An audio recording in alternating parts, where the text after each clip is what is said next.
A week ago, members of the United Opposition, whilst on a Meet the People tour, a right that is enshrined in our Constitution, were met by violence of police bullets and a state-sponsored militia.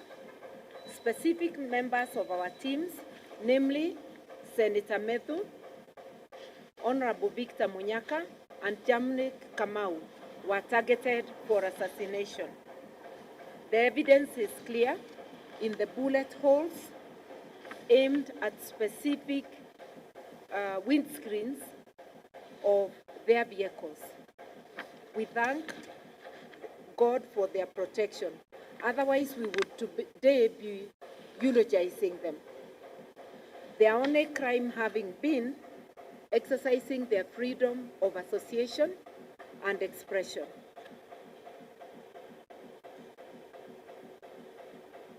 We will not tire from reminding the Ruto administration that freedom of movement, expression, and association are among the fundamental rights guaranteed in our Constitution and in the African Charter on Human and People's Rights, as well as on the International Covenant on Civil and Political Rights.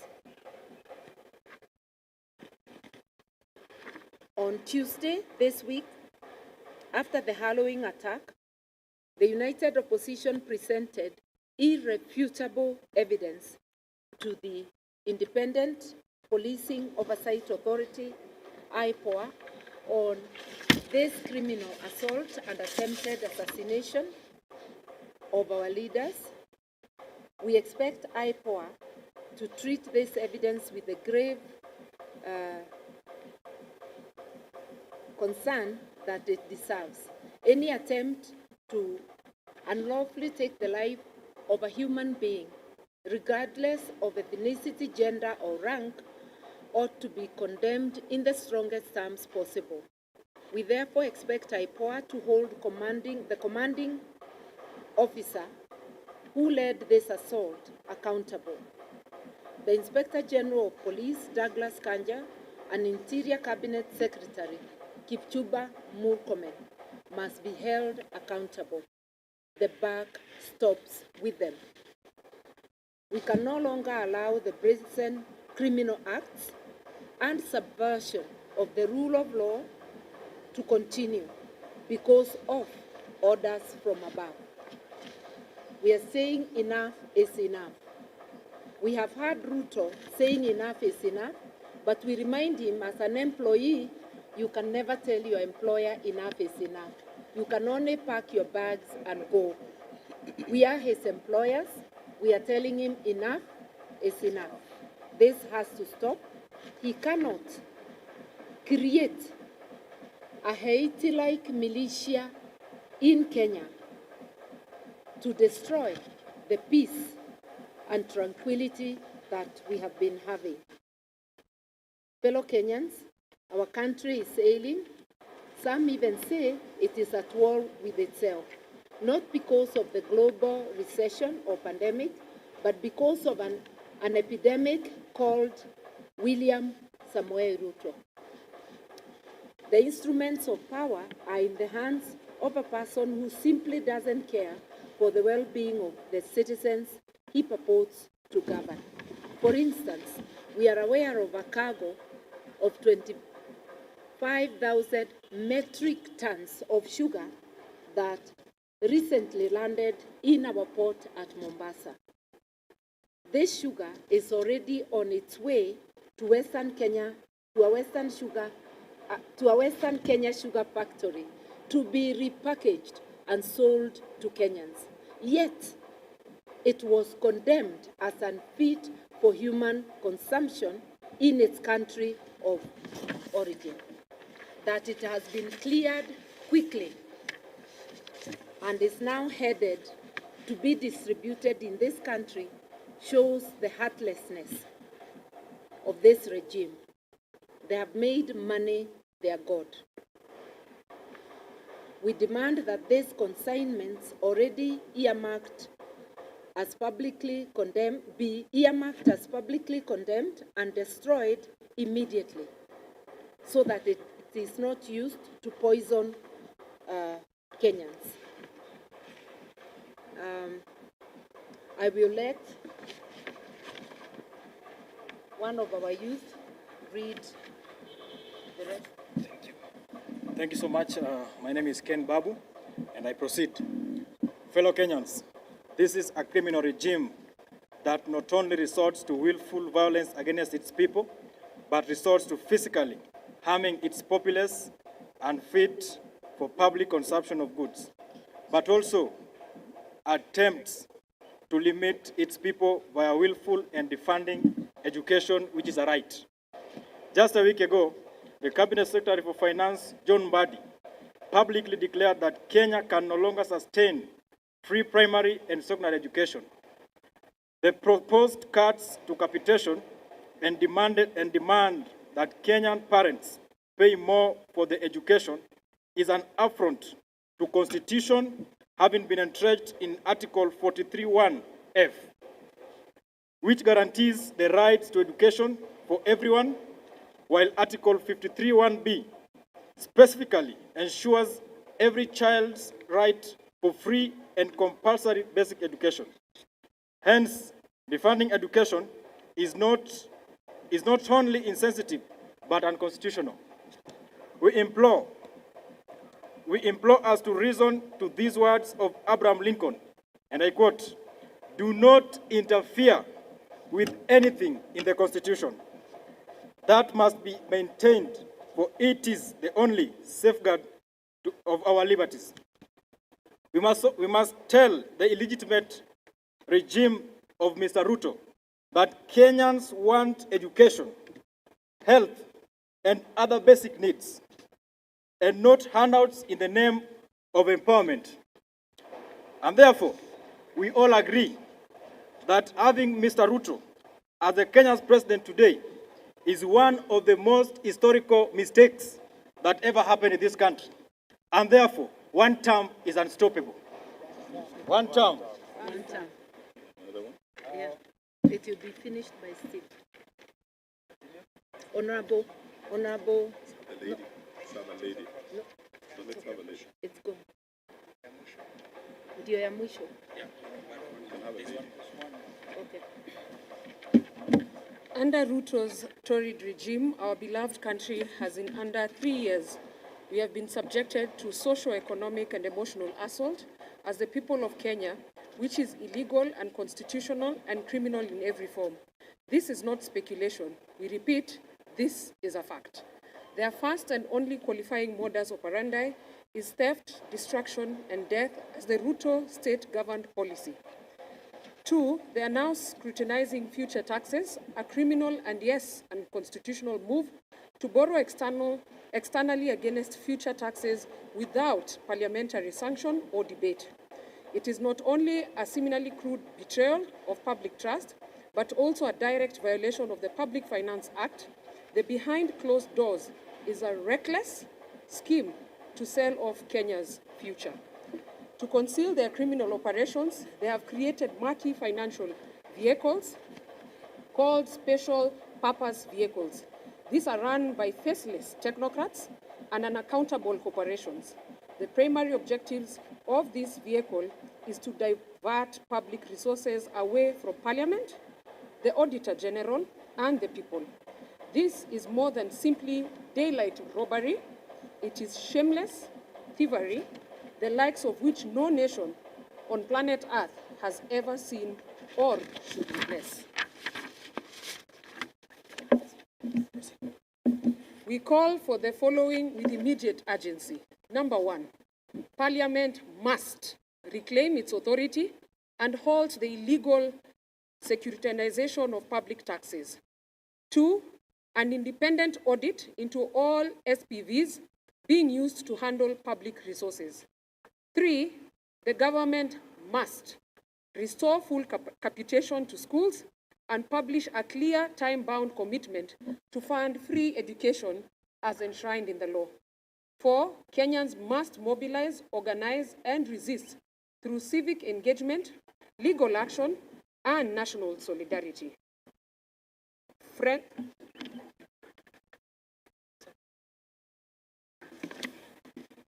Yeah, it was resolved that one of us should do the conclusion, but of course we'll be taking the necessary questions. This is very brief. Friends of goodwill, as the united opposition, we will not be silent as our country is auctioned. We will not bow down to intimidation. We will not allow the proliferation of fake news and propaganda to define our time. We will not allow a nation built on liberation to be destroyed by deception. Mr. Ruto, together with your team, you're on borrowed time. Hashtag one term is not just a reality, it is an eventuality. May God bless our Republic, Kenya. Thank you. One term. One term. One term. You can take the questions. Yeah, one term. We can take the question. If there's any, or you can actually observe inclusive nature of presentation. We will not leave the youth behind, and we will not leave the women behind. Nobody will be left behind. We do not claim monopoly of presentation going forward. Any question? Yes, sir. Thank you so much. My name is What intersection of the members of the opposition being accused of propagating the policy for here and away, away and near abroad.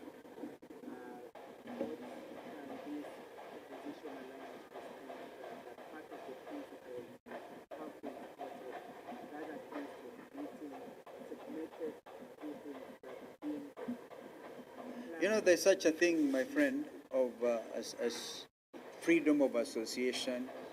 As we move forward, I think leaders should feel free to meet and consult any segment of the Kenyan community without being branded divisive. Absolutely no. We are not a divisive thing, and I think our sister was on one such trip in the States. If that's what you're referring to, I think Mother should handle that. We have already said in our statement, a desperate regime resorts to propaganda and misinformation. There is no place on earth I know where you call a meeting and only certain people come.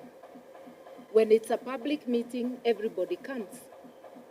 I went to Angemi Festival, Kikuyu music, but music speaks to everyone.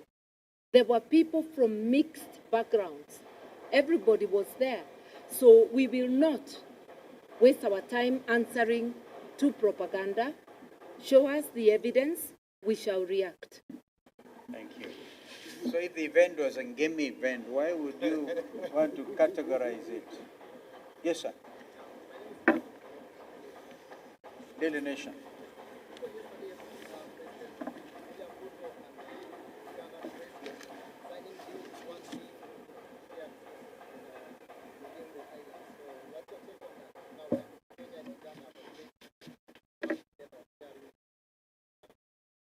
Some of us are very clear.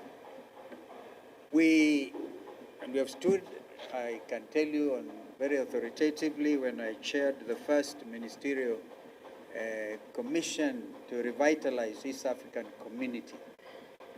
And it went on now to build on the mistake we made in 1977 when we killed East African community.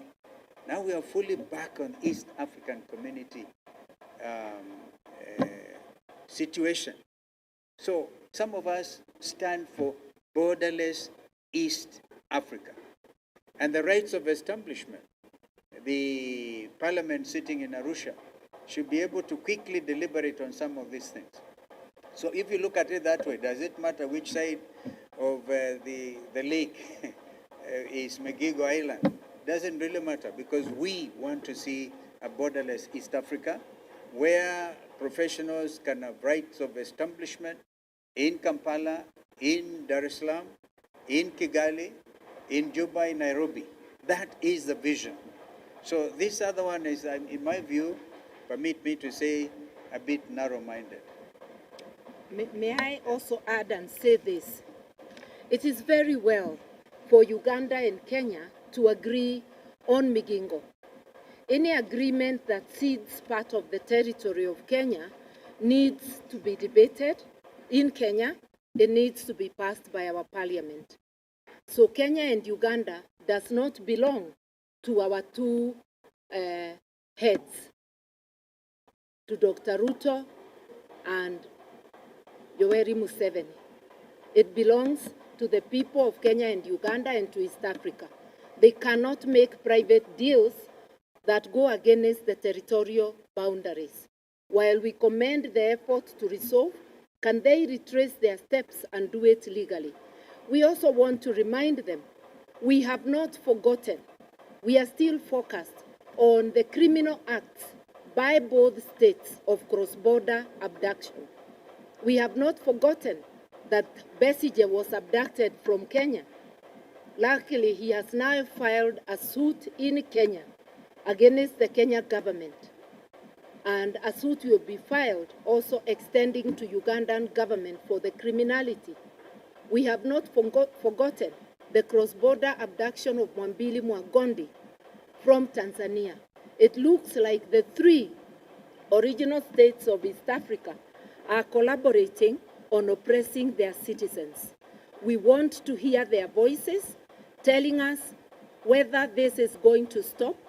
And we also want to ask East Africans, let us stand together in solidarity to push back these illegalities. Thank you. Still on the same issue of diplomacy, what's your take about the Tanzanian move? They are proposing to ban all foreigners, including Kenya, from trading with all goods. I think that's what I was dealing with when I said the right to establishment, free movement of goods and services. And of course that includes, you cannot think of free movement of goods and services without talk about businessmen and women. So we would want East Africans to enjoy being East Africa. Because after all, we sing our national, our East African anthem. Does it make sense that when it comes to doing business in Tanzania or in Uganda or in Kigali or in Bujumbura, then you have to be restricted? No. The longer term vision of integration incorporates a situation where business people are able to move freely across the borders. I hope I've answered. Any other question? In other words, the actions of Tanzania undermine the East African treaty, and the integration. Yeah, absolutely. Just the last one. Yesterday we heard the Corporate Secretary General say the ban by Tanzania was a reaction to what happened back in May. Some of Kenyan activists, including you, PSP leader, went there. You might have frustrated the administration there. This ban now comes. Frustrated the administration. Is that They were going in there, I think, as professionals. And Senator Medho has come here. We thank God you are alive, my friend. They are supposed to take you out. It will never happen in God's name. Yeah. So, again, I mean, honestly, some of these things, I talked about the right of establishment. It's a serious matter. If you look at the treaty establishing the East African community, it's very clear when it comes again to freedom of movement of the professionals. So if we have a Kenyan attorney, a Kenyan advocate, or senior counsel like Mother, going to represent a client in Dar es Salaam, or observe. In any event, you can also remember that Chief Justice Emeritus was himself allowed to do the same. This is the spirit of East Africanness we are advocating, and we believe in it. We will work very hard to achieve that. May I also let you know. By the way, that's a good thing. The chair of the community, the authority itself, is William Ruto. Why is it happening during this time? Yeah, but just to mention that I had actually successfully observed Tundu Lissu's case on the 24th of April. But I issued a statement outside the court after observing. I think that was what rubbed them the wrong way. but their constitution, just like Kenyans, and the Treaty of East Africa allows freedom of expression. So the actions of the leadership in Tanzania is illegal by their own constitution and by international law. We have challenged the actions of the Tanzanian government in the Tanzanian court. And I hope soon the court will be issuing an order for them to open the door for me and others to walk in the streets of Tanzania to defend our suit. So aluta continua. Let's not go on it too much, please, sir. Yeah, it will become just a debate on East Africa. Our And yet our presser mind today, is on capitation. capitation We will not and derail attempted the right to assassination. education. If it's not a different matter. Yeah. Yes, Yes, sir. last one. Maybe our friend will talk to that. How many years? It's 2 My years. friend, next Yeah, week I will can be check that. 2 years. Yes.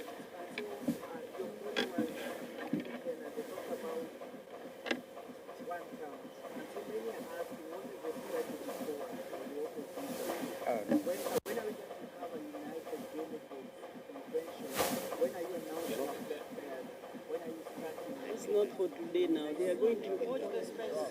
Thank you. I think we want to say the issue of our coalition and the unity of our coalition, and as to when and how we unveil our joint presidential candidate or lineup is our prerogative. We will do so as and when